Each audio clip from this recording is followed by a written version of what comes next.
물론 여긴 국민 라디오 이강인의 오늘 이제는 정가 산책으로 함께합니다. 정치권 동향 생생하게 풀어드릴 분은요. 한국일보 양정대 기자 나와 있습니까? 네, 안녕하세요. 고맙습니다. 네, 제가 한 얘기 들었어요? 뭐 처음부터 다 듣진 못했고요. 예. 로봇 물고기 뭐 이런 거 들으셨죠? 예. 기다리게 해서 죄송해요. 팬이 많은 양 기자. 아닙니다. 새누리당이 세월호 관련 논의를 아예 원점으로 돌리거나 후퇴시키려고, 야, 이거 선거 이겼다고 너무 노골적으로 이러는 거 아닙니까? 사실 뭐 그럴 거다 예상은 대체로 됐던 일 아닙니까? 그런데 예. 정말 그 예상 밖의 압승이었기 때문인지 그 같은 움직임도 굉장히 지금 신속하고 정말 뭐랄까요? 표현이 좀 뭐합니다만 표현이 적당한 표현이 생각이 안 나는데 아무튼 굉장히 좀 신속하고 강도 높게 전격적 군사작전 같아. 예. 군사작전. 이게 보고 있으면 정말 이렇게까지 하나 싶을 정도인데요. 이게 마치 무슨 프로그램을 딱 갖추고 있다가 A가 딱 성취되니까 쫙 풀리는 것처럼 한단 말이에요, 지금. 지금 세월호 탐사 관련 논의가 국회 차원에서 이루어지고 있는 것은 크게 두 축이죠. 하나는 이제 특별법 제정 문제가 있고요. 또 하나는 이제 세월호 국정조사 특위 활동이 있는데, 네. 이 특별법 관련 논의는 뭐 아시다시피 핵심이 지금까지는 어쨌든 이 진상조사위원회에 수사권을 부여하는 문제, 이게 이제 그동안에 굉장히 논란이 됐다가 어쨌든 진상조사위원회를 발족시키는 동시에 이 특검을 발동을 해서 네. 이 특검을 통해서 간접적으로 이 수사권이 부여되는 그런 쪽으로 이제 의견은 여기까지는 모아진 거잖아요. 예. 그리고 이 특검 추천권을 대신 어떻게 할 거냐. 야당 김무성 대표가 새누리당 대표가 약속한 대로 야당에 줄 거냐 아니면 지금 여당이 얘기하는 대로 이 현행법의 법 규정에 근거해서 그대로 가야 된다. 뭐 이제 이런 주장이 맞서고 있는 와중인데 오늘 이완구 원내대표 새누리당 내에서는 그래도 나름 합리적이다. 이렇게 평가받는 사람이긴 한데 네. 이완구 원내대표가 특검 추천권 야당에 달라는 거는 이거는 협상의 대상이 아니다. 이렇게 못 받고 나섰고요. 네. 실제 오늘 이완구 원내대표가 무슨 표현을 썼냐면 애초에 특검이라는 건 검찰 수사가 미진하거나 정치적 중립성이 훼손된 그런 수사일 때 특검을 발동하는 것 아니냐 이런 얘기를 했는데요. 예. 이거 사실 굉장히 일반적인 얘기죠. 상식적인 얘기고. 그런데 지금 새누리당의 전반적인 분위기를 보면 이게 사실은 새누리당 내에서 이 검사 출신 의원들을 중심으로 해서 이 당 원내 지도부에 대해서 특검 수용 불가를 계속 주장해온 사람들이 있었는데요. 이것과 지금 이런 분위기하고 맞물리면서 네. 사실상 새누리당이 수사권과 관련해서 간접적으로 진상조사위원회 요구를 수용하는 그런 정도로 이렇게 양보와 타협 이렇게 해왔던 거를 다시 원점으로 되돌리려는 것 아니냐 지금 이런 얘기가 나오고 있고요. 실제 원내 지도부와 관련된 이 원내 핵심 당직자의 얘기를 들어보니까 특검을 발동시킬 사안이냐 이제 이런 얘기들을 본격적으로 하기 시작합니다. 네. 그러니까 결국은 이 진상조사위 활동이 실질적인 활동, 진상을 규명할 수 있는 실질적인 활동이 되기 위한 전제 조건으로 사실은 좀 강제 조사권 그리고 필요성을 가질 수 있는 여러 가지 방안들을 마련하자. 이게 이제 논의의 핵심이었는데 네. 결국은 그와 관련해서는 좀 전부 뒷전으로 미루거나 기존의 여야가 이 논란 끝에 그래도 조금 입장을 좁혔던 그거를 다시 원점으로 돌리겠다. 이제 이런 얘기들을, 이런 의중들을 본격적으로 드러내는 거라고 볼 수 있을 것 같습니다. 네.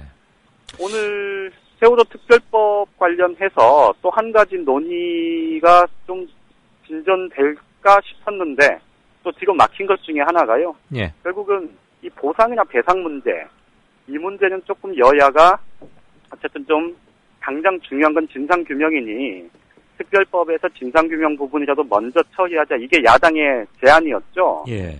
그랬었는데 오늘 새누리당은 아예 당내에 이 세월호 유가족, 세월호 가족들에 대한 피해 지원 특위를 만들겠다. 이렇게 지금 공언을 하고 나섰습니다. 예. 이게 이제 명분만 놓고 보면 진상규명에 좀 시간이 걸리는데 세월호 가족들의 피해 이런 것들에 대해서는 좀 아주 단기적으로 지금 나타나고 있는 것도 있으니 좀 어쨌든 빨리빨리 좀 지원책은 서둘러 마련하자 이런 취지로 뭐 선의를 해석을 할 수도 있겠습니다만 전반적인 분위기로 보면 사실은 진상규명 활동은 뒷전으로 밀어놓고 우선은 보상 문제로 이 진상규명 문제, 특별법 제정 문제를 좀 치환하는 듯한 그런 분위기도 엿보인다 이렇게 말씀을 드릴 수 있을 것 같습니다. 네. 다리 차면 기울고 뭐가 어쩌면 어쩐다 그런 말 있잖아요. 네네. 지금 2012년 4월 총선, 19대 총선 이래로 큰 선거에서 새누리당이 4연승 내지는 3승 1무 거두고 있는 거 아닙니까? 그렇죠. 예, 저는 예. 4연승이라고 보는데 오만하고 교만해질만 하죠. 솔직히 말해서 4연승이면 오늘 아주 그런 정말 제가 직접 듣진 않아서 네.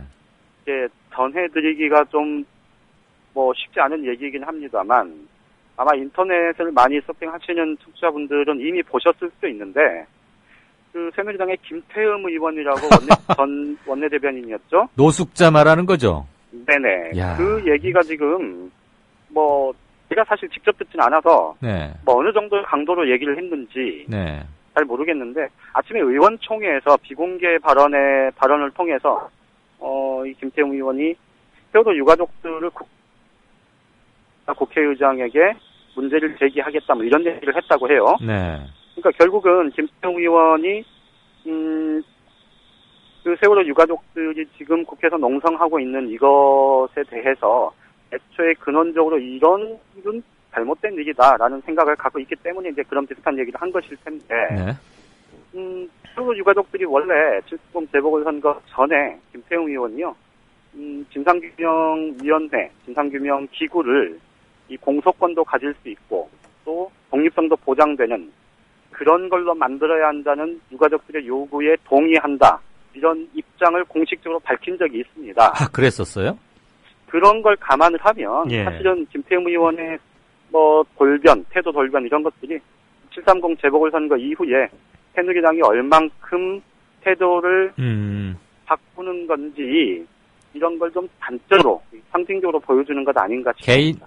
개인적 실언이기도 하겠지만 한편으로는 당내의 오만방자한 흐름의 반영이다. 이렇게도 읽을 수 있네요.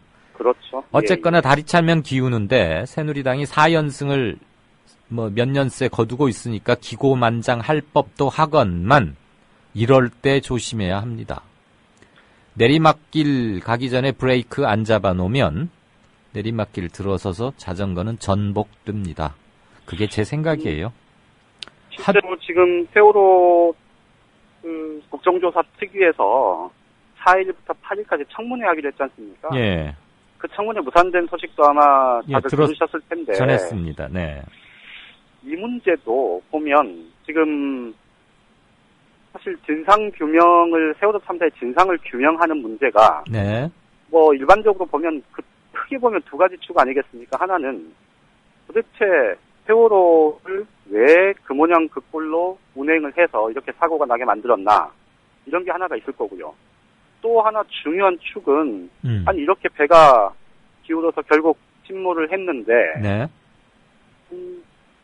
해경이 구조를 해야 될 법적인 책임을 지고 있는 해경을 포함해서 이 정부가 도대체 어떤 식으로 움직였길래 단 한 명의 생명도 구하지 못했는가? 그 과정의 전말을 밝히는 것도 굉장히 중요한 진상규명 아닙니까? 당연히 그게 중요하죠. 그게 그렇죠. 핵심이죠. 그런데 네. 지금 새누리당이나 청와대에서 김기춘 청와대 비서실장이나 정호성 제1부속실장을 비롯해서 이 두 사람 그리고 유정복 전 안전행정부 장관 지금 인천시장이죠. 예. 이 사람들은 절대 증인으로 부를 수 없다. 이렇게 못 받고 나선 건 결국은 이 후자 부분과 관련해서는 네.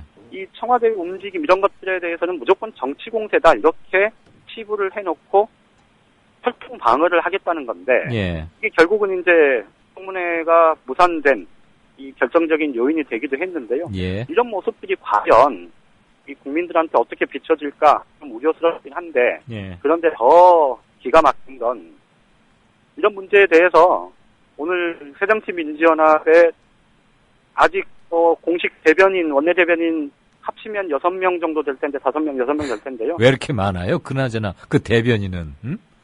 그래요. 사람이 많아서 그런가요? 근데 어느 한 명도 예. 나와서 논평 한 줄 낸 게 없습니다. 아, 이렇게 이게 당이 지금 무기력할 현재 수가. 이게 현재 새정치민주연합 제1야당의 현 주소구나. 현 주소라는 생각에 네. 아마 청취자분들 이 사실을 아시고 나면 아마 굉장히 씁쓸하실 것 같습니다.